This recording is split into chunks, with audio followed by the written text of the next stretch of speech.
श्री स्वामी समर्थ. जय जय स्वामी समर्थ. स्वामींचं नाव घेऊन मी आजच्या ह्या नवीन व्हिडिओला सुरुवात करते. हिंदू धर्मात मकर संक्रांती सणाला खूप महत्त्व आहे. हा हिंदू धर्मातील एक खास सण मानला जातो. पंचांगानुसार 2026 मध्ये मकर संक्रांती ही 14 जानेवारी म्हणजेच बुधवारी साजरी केली जाईल.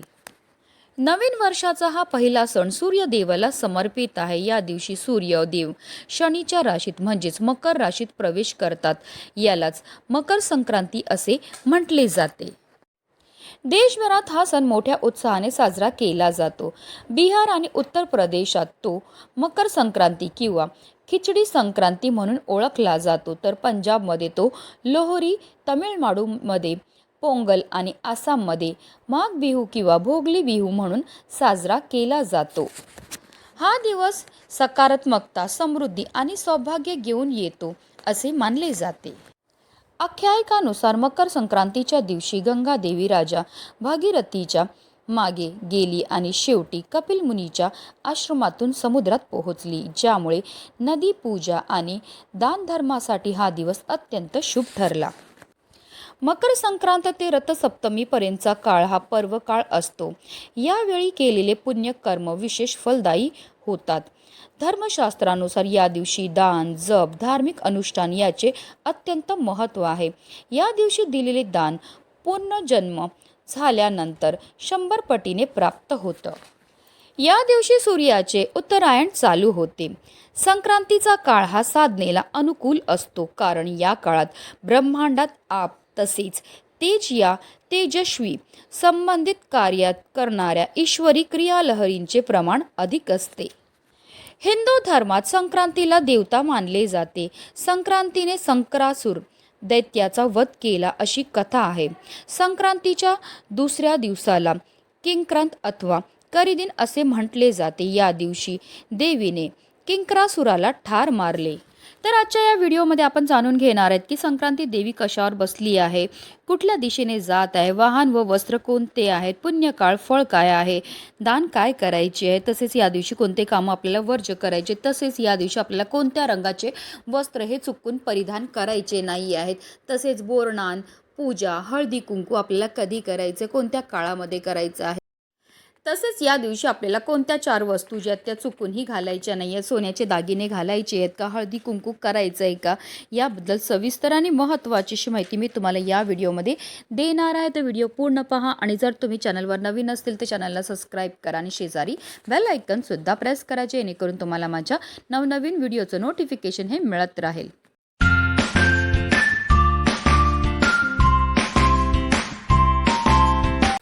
मकर संक्रांतीनंतर दिवस तिळतिळाने मोठे होत जातात आणि रात्र लहान होत जाते.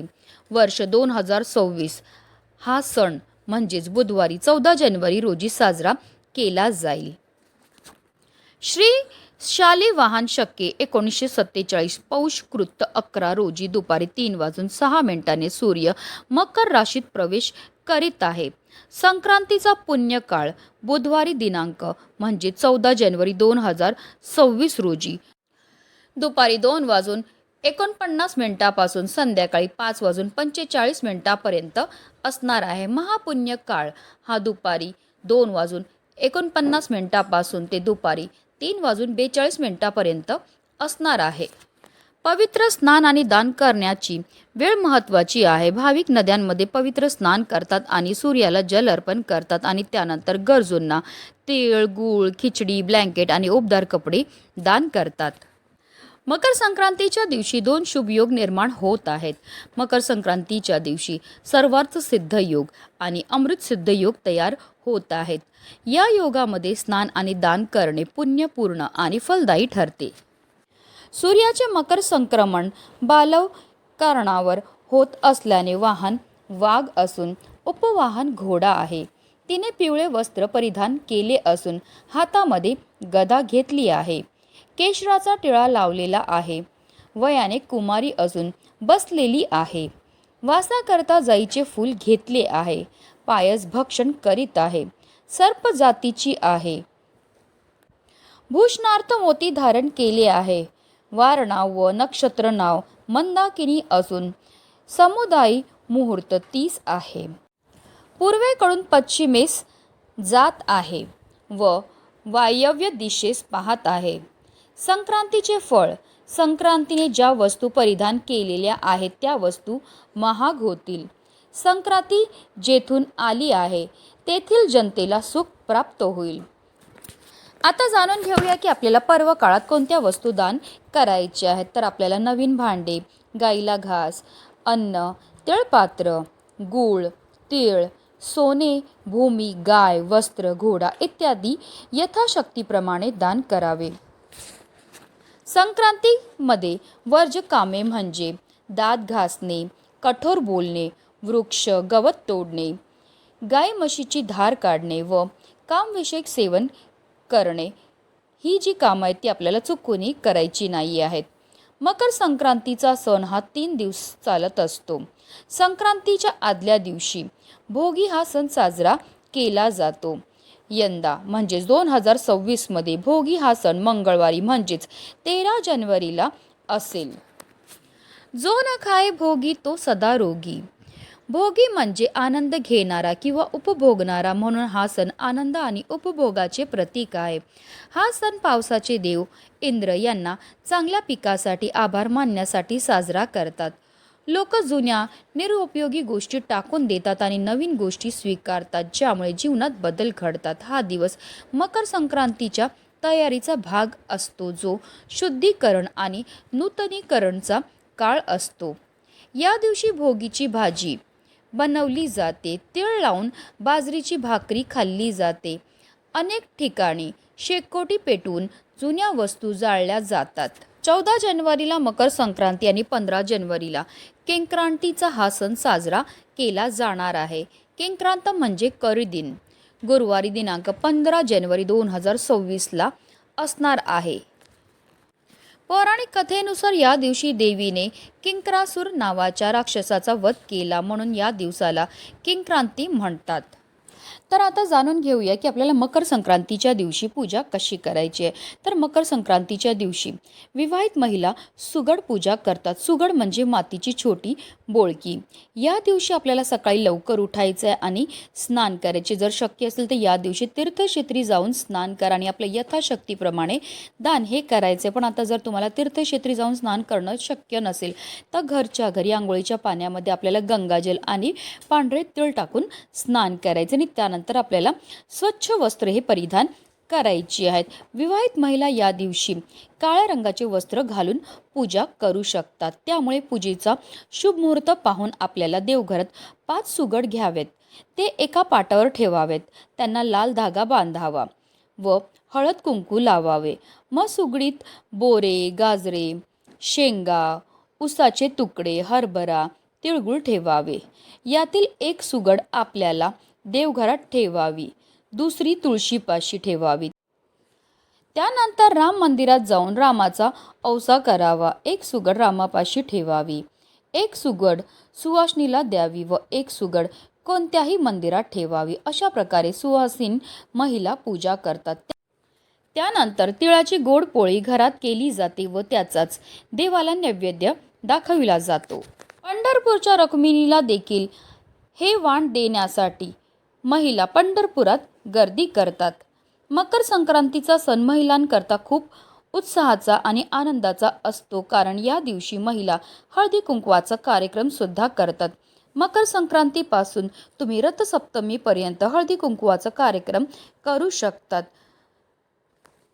तुम्ही हा हळदी कुंकवाचा कार्यक्रम 14 जानेवारीपासून ते 25 जानेवारीपर्यंत कधीही करू शकतात, कारण 25 जानेवारीला रथसप्तमी आहे.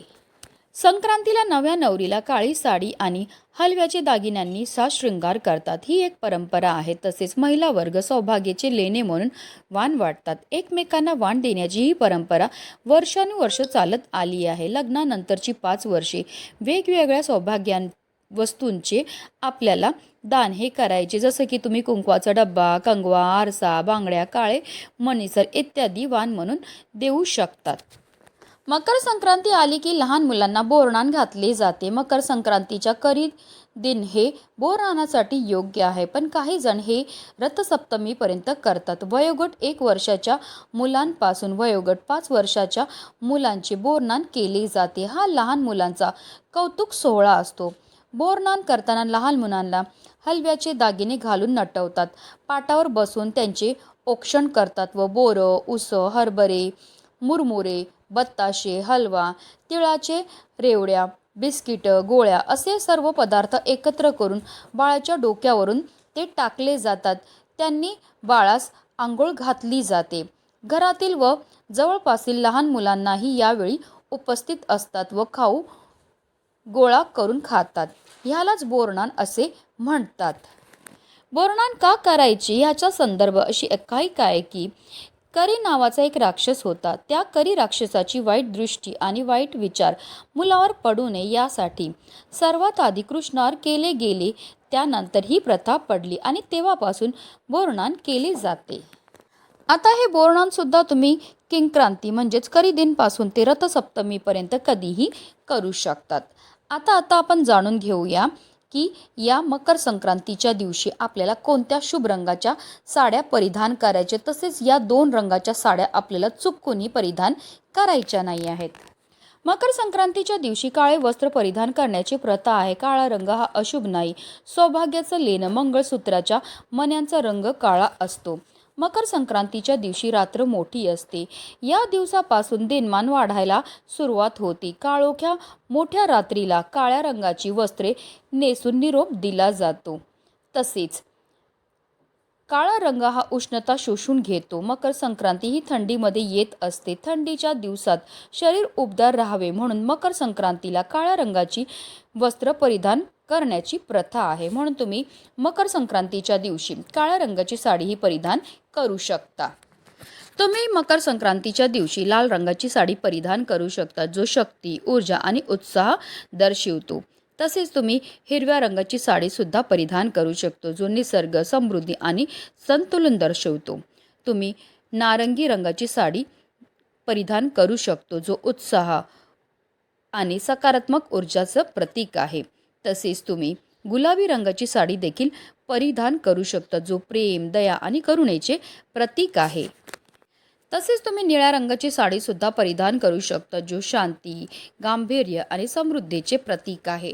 तर या सर्व रंगाच्या तुम्ही साड्या परिधान करू शकतात, पण तुम्हाला मकर संक्रांतीच्या दिवशी पांढऱ्या रंगाची साडी ही चुकून परिधान करायची नाही, कारण हा सण जो आहे तो सौभाग्याचा सण आहे. म्हणून आपल्याला मकर संक्रांतीच्या दिवशी चुकूनही पांढऱ्या रंगाच्या बांगड्या किंवा पांढऱ्या रंगाची साडी ही परिधान करायची नाही आहे. तसेच संक्रांती देवीने जी साडी परिधान केली असेल त्या रंगाचे कपडेसुद्धा मकर संक्रांतीला वर्ज्य मानले जातात. आणि यंदा संक्रांती देवीने पिवळ्या रंगाचे वस्त्र परिधान केले आहेत, म्हणून चुकूनही आपल्याला पिवळ्या रंगाची साडी किंवा ड्रेस किंवा बांगड्या किंवा अगदी पिवळ्या रंगाची फुलंसुद्धा मकर संक्रांतीच्या दिवशी घालायचे नाही आहेत. त्यासोबतच देवी केशरी टिळा लावून आल्यामुळे केशरी रंगाचा टिळा, जाईच्या फुलांचा गजरा किंवा आपल्याला पिवळ्या रंगाची कोणतीही फुलं जी आहेत ती परिधान करायची नाही आहेत.